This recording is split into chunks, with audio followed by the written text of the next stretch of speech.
श्री सच्चिदानंद सद्गुरु साईनाथ महाराज की जय।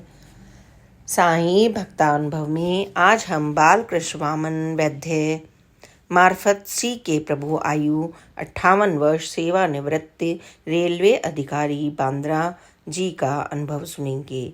मैं सन 1910-11 में अपने परिवार सहित पहली बार शिरडी गया था और वहाँ 4-5 दिनों तक रुका था। बाबा ने हम सब पर दया की और अपना आशीर्वाद भी दिया।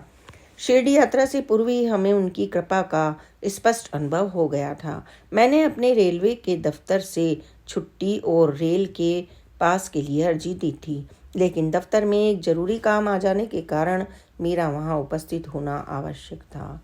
यही छुट्टी न मिलने के कारण भी था, लेकिन मेरे हेड क्लर्क एक साईं भक्त थे, इसलिए उन्होंने मेरी छुट्टी की अर्जी को मंजूरी दे दी और मुझे छुट्टी मिल गई। यात्रा के दौरान भी बाबा ने हम पर कृपा की। वह रात का समय था जब हम कोपर गांव पहुंचे। शिरडी को जाने वाला रास्ता खतरनाक था, क्योंकि डाकू हम पर हमला कर सकते थे। इसलिए जिस टांगे वाले से हमने शिरडी जाने की बात की थी, उसने भी हमें सुबह तक रुकने की सलाह दी। मैंने उससे कहा कि बाबा हमारी रक्षा करेंगे, इसलिए वह निश्चित होकर यात्रा आरंभ कर सकता है। हमें देखकर अन्य यात्रियों ने भी हमारे तांगे के साथ यात्रा आरंभ करने का विचार बना लिया। इस प्रकार यात्रा आरंभ करते समय हमें कुछ साथी व सहारा मिल गया, लेकिन जैसे जैसे हमारा टांगा आगे बढ़ रहा था, हमने कुछ तांगे को परगांव की ओर से आते हुए देखे। वह कुछ हमारे तांगे की तरह शिरडी की ओर जाते हुए देखे। यह दृश्य बाबा की सहायता का स्पष्ट प्रमाण था कि रास्ते में हमें किसी चोर या डाकू ने तंग नहीं किया। हम रात को 1 बजे शिरडी पहुंच गए और साठेवाड़े में जाकर रुके। मैंने अपने परिवार के सदस्यों को हल्का जलपान लेने के लिए कहा, क्योंकि अगला दिन सकट चतुर्थी का था और उस दिन व्रत रखना एक परंपरा थी। जलपान के पश्चात हमने थोड़ा आराम किया। सुबह उठते ही बाबा ने वहां रहने वाले भक्तों को हमें शिरडी पहुंचने पर भोजन न कराने के लिए डांट लगाई। वे बोले, मांझी लेकरे आली त्यान्या डपशी कोडी पाहिले नाही, खाप्या चर्या घेतला नाही, त्याना उदर्शी ठोविलोय। अर्थात मेरे बच्चे आए, तुम में से किसी ने उनका ध्यान नहीं रखा, तुमने उन्हें खाने के लिए कुछ नहीं दिया और उन्हें उपवास करना पड़ा। एक हिसाब से यह बात सच थी, क्योंकि जो व्यक्ति नियमित भोजन न करके हल्का जलपान ही ग्रहण करते हैं, उसे उपवास ही माना जाता है। इन शब्दों के साथ बाबा ने क्रोधित होकर अपने आसपास खड़े भक्तों को वहां से बाहर भेज दिया। ऐसा करके बाबा ने हमारे प्रति अपने मातृत्व भाव का प्रमाण दिया। बाहर निकाले गए भक्त हमारे पास आए और आकर बाबा के शब्दों और क्रियाओं का ब्यौरा हमें देने लगे। उन्होंने हमसे प्रार्थना की ताकि हम बाबा से कहें कि हमें हल्का जलपान दिया गया था और हमारी ठीक से देखभाल भी की गई थी। इसलिए जब हम दर्शन के लिए गए तो हमने सारी बात बाबा से कही। बाबा ने मुझे देखते ही आशीर्वाद दिया और बोले, तुझे कल्याण होइल, यानी तुम्हारा कल्याण होगा। इस प्रकार उन्होंने हम सभी को आशीर्वाद दिया। बाद में जब हमने वाड़े में अपने लिए भोजन तैयार किया, तब बाबा ने वहां आकर भिक्षा में भोजन मांगा और मेरी पत्नी ने तुरंत ही उन्हें रोटी और सब्जी दे दी।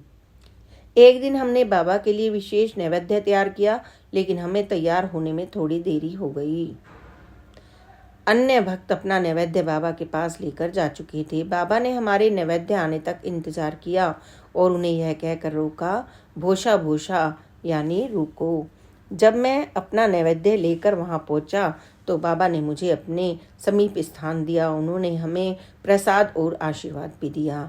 हम पर उनकी दया और कृपा को तो देखिए। परिवार के साथ वापस नासिक जाते समय मैंने बाबा से वापस जाने की आज्ञा मांगी। बाबा ने अनुमति न देते हुए कहा, जा जा, नासी काला, कशला जातोस, नांझे काला, तिकडे आहे प्लग, आपला सतरच सुले घेऊनी घरी।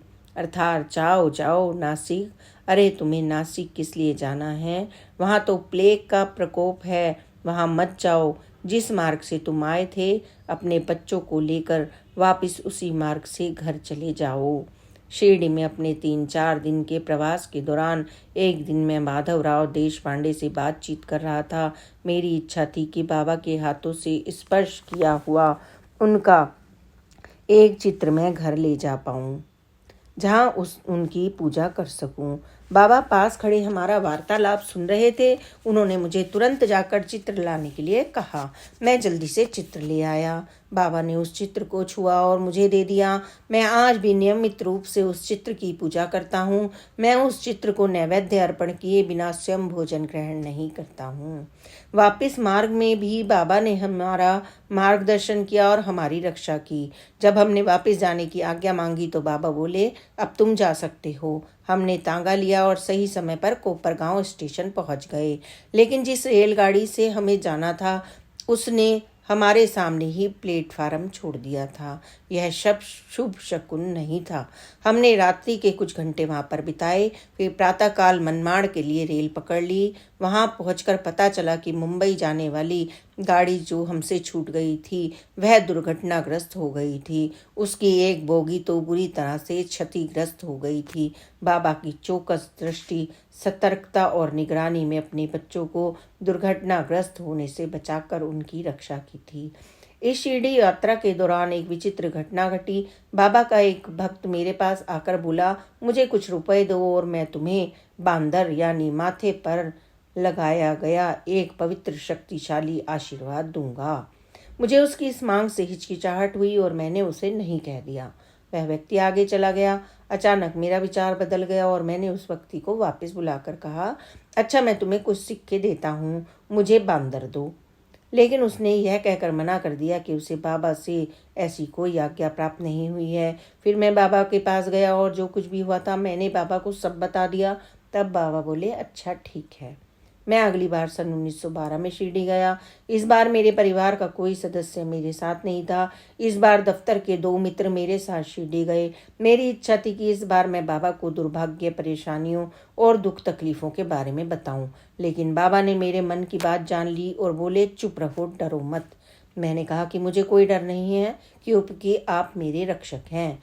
हमने दफ्तर से केवल 1 दिन की छुट्टी मंजूर करवाई थी, इसलिए मैंने बाबा से वापस जाने के लिए आज्ञा देने के लिए प्रार्थना की। लेकिन बाबा ने मुझे आज्ञा नहीं दी। मैं जानता था कि ऐसे करके बाबा मेरे खतरों से रक्षा कर रहे हैं, इसलिए मैं वहीं पर रुक गया। लेकिन मेरे मित्र दफ्तर में बिना बताए अधिक दिन तक रुकने से डर रहे थे। उन्हें सरकारी कार्यवाही होने का खतरा नजर आ रहा था। लेकिन मुझे शिरडी में रुकता देखकर उन्होंने भी अपना इरादा बदल लिया और वे सब मेरे साथ ही रुक गए। बाबा ने हमें 2 या 3 दिनों तक रोके रखा। फिर उन्होंने हमें वापस जाने की आज्ञा दे दी। दफ्तर वापस पहुंचने पर हमने छुट्टी बढ़ाने की अर्जी दी, जिसे बिना किसी परेशानी के मंजूर कर लिया गया। यह बाबा की लीला या शक्ति ही थी। मैंने दूसरे दिन शिरडी जाना मेरा दूसरी बार शिरडी जाना मेरी अंतिम शिरडी यात्रा थी। सन 1916 में मैंने बांद्रा में रहना शुरू कर दिया। सन 1917 या 18 में हमारे घर के बाहर एक संत आए। उन्होंने 1 पाई की मांग की। मेरे पुत्र ने उन्हें 1 पाई दी और कहा, मैं जानता हूँ आप कौन हैं। मानो कि उसे यकीन था कि साधु के वेश में स्वयं साईं ही थे। तब बाबा बोले, श्री साईं बाबा आहे, गागे करू नवने। जब बरामदे में उन्होंने यह कहा तब मैंने उनके पांव छुए और उन्हें घर के भीतर आने के लिए कहा। घर के अंदर आने पर मैंने फिर से उनके पांव छुए। उन्होंने मुझसे पूछा, तुझा समाधान बारले, अर्थात क्या तुम संतुष्ट हो? मैंने हाँ में उत्तर दिया। उन्होंने सीधा यानी भोजन पकाने के लिए आटा आदि वस्तुएं मांगी।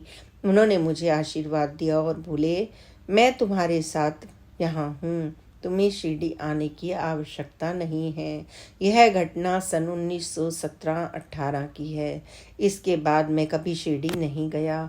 बीते वर्षों में कई दुर्भाग्यपूर्ण घटनाएं घटी व अनेक दुख तकलीफें आईं, लेकिन साईं बाबा मेरे पीछे रहकर मुझे सहारा देते रहे। मैंने सभी परेशानियों को हिम्मत से हंसते हंसते सहन किया। 18 अक्टूबर 1936 श्री सच्चिदानंद सतगुरु साईनाथ महाराज की जय। Please like, subscribe and share this channel.